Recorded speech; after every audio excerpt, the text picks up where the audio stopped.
इस लेक्चर के अंदर हमने कन्वर्ट करना है एक बाइनरी नंबर को डेसिमल नंबर के अंदर, और फिर उसके बाद हमने वापस करना है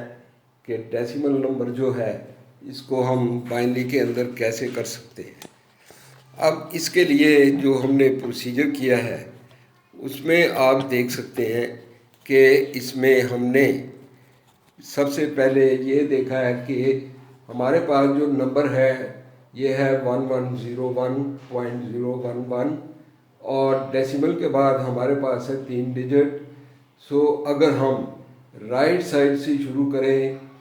और लेफ़्ट की तरफ जाएं आहिस्ता आहिस्ता, तो जो लास्ट हमारा डिजिट है डेसिमल के बाद वो है 1। उसको हम मल्टीप्लाई करेंगे 2 की पावर -3 से, फिर प्लस साइन, फिर उससे अगला डिजिट जो है उसको मल्टीप्लाई करेंगे 2 की पावर -2, और इस तरह से हमने देखा कि 2 की पावर जो है हर स्टेप के अंदर एक एक जो है ये डिक्रीज़ कर रही है। इस तरह से हम चलते जाएंगे और डेसिमल के बाद जो हमारे पास डिजिट है इसमें लास्ट नंबर या जहाँ से हमने स्टार्ट किया है वो पहला नंबर उसको कह लें वो है 1 और लेफ़्ट साइड से, और इसको हमने मल्टीप्लाई करेंगे 2 की पावर 3 के साथ।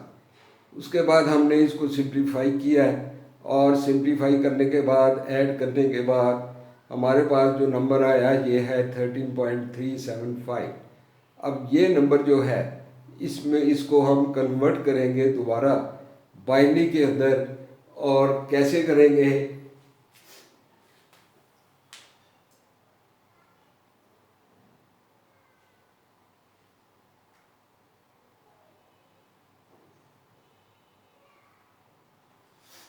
इसमें हमने सबसे पहले 13 को कर रहे हैं, इसके लिए अलग प्रोसीजर है, और डेसिमल के बाद हमारे पास जो भी नंबर है उसको कन्वर्ट करने के लिए अलग प्रोसीजर है। सबसे पहले देखें कि 13 जो है इसको कन्वर्ट करने के लिए बाइनरी में हमने ऊपर लिखा है इंटीजर और रिमाइंडर, और 13 को 2 से डिवाइड किया है, हमारे पास आ गया 6, और ये हमने लिखा इंटीजर के नीचे, और जो बाकी बचा उसको हमने लिखा रिमाइंडर के नीचे। उसके बाद फिर 6 को हमने डिवाइड किया 2 पे, तो 3 पे ये डिवाइड हो जाएगा पूरा पूरा, बाकी कुछ नहीं बचेगा। सो हमने 3 लिखा इंटीजर के नीचे और रिमाइंडर के नीचे 0। फिर हमने 3 को डिवाइड किया 2 पे, एक दफ़ा डिवाइड हुआ, लिहाजा हमने इंटीजर के नीचे लिखा 1, और जो बाकी बचा 1 उसको हमने लिखा रिमाइंडर के नीचे। फिर हमने 1 को डिवाइड किया 2 पे, और ये हमारे पास ऊपर वाला नंबर चूँकि छोटा है और नीचे वाला बड़ा है, सो ये 0 के ऊपर जा रहा है, और 0 हमने लिखा इंटीजर के नीचे, और 1 जो बचा उसको हमने लिखा रिमाइंडर के नीचे। अब हमने मूव करना है बॉटम से टॉप की तरफ, और ये नंबर हमारे पास आ जाएगा 1101। अब ये हमने कन्वर्ट किया है 13 को, तो 13 जो है ये फिर बराबर आ गया 1101। अब हम इसको कर रहे हैं कन्वर्ट डेसिमल के बाद जो कुछ हमारे पास था डेसिमल नंबर के अंदर, इसको कन्वर्ट कर रहे हैं बाइनरी में। तो हमने एक तरफ लिखा इंटीजर और कुछ स्पेस दी के फिर हमने लिखा फ्रैक्शन।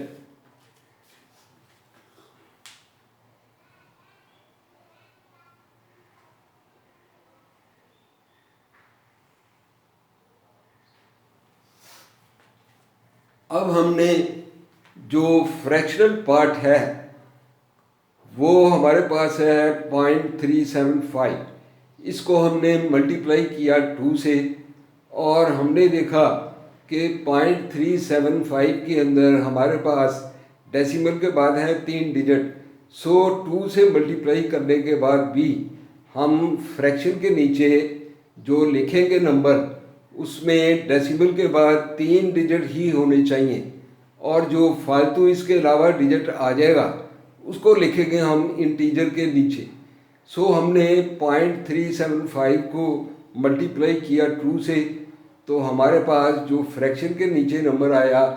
वो आ गया 0.750 और इससे 3 डिजिट से ज़्यादा चूँकि ये नहीं बढ़ा इसलिए इंटीजर के नीचे हमने लिखा 0। फिर हमने 0.752 को मल्टीप्लाई फिर किया 2 से और मल्टीप्लाई करने के बाद डेसिमल के बाद 3 डिजिट्स जो कि हमारे पास आ गए पॉइंट के बाद 500 वो हमने यहाँ लिखे फ्रैक्शन के नीचे और जो एक फालतू डिजिट आ जाता है उसको हम लिखेंगे इंटीजर के नीचे। उसके बाद फिर हमने 0.500 को मल्टीप्लाई किया 2 से और हमारे पास जो फ्रैक्शन वाले कॉलम है इसमें आ गया 0.000 और जो 1 बचा उसको लिखा इंटीजर के नीचे। नॉर्मली आपने तो ये करना होता है कि उस वक्त तक ये प्रोसीजर करते रहना है जब तक फ्रैक्शन वाले कॉलम के अंदर पॉइंट के बाद सारे जो डिजिट है ये 000 ना आ जाए, और अगर 3-4 दफ़ा करने के बाद भी नहीं आ रहे तो फिर उसको आप छोड़ दें और जो भी नंबर आए उसको लिख दें। अब हमने मूव करना है टॉप से बॉटम की तरफ और इस तरह से मूव करके हमारे पास ये आ जाता है नंबर 0.011। अब हमने पूरा नंबर लिखा जो हमारे पास था 13.375 डेसिमल में, तो इसको कन्वर्ट करने के बाद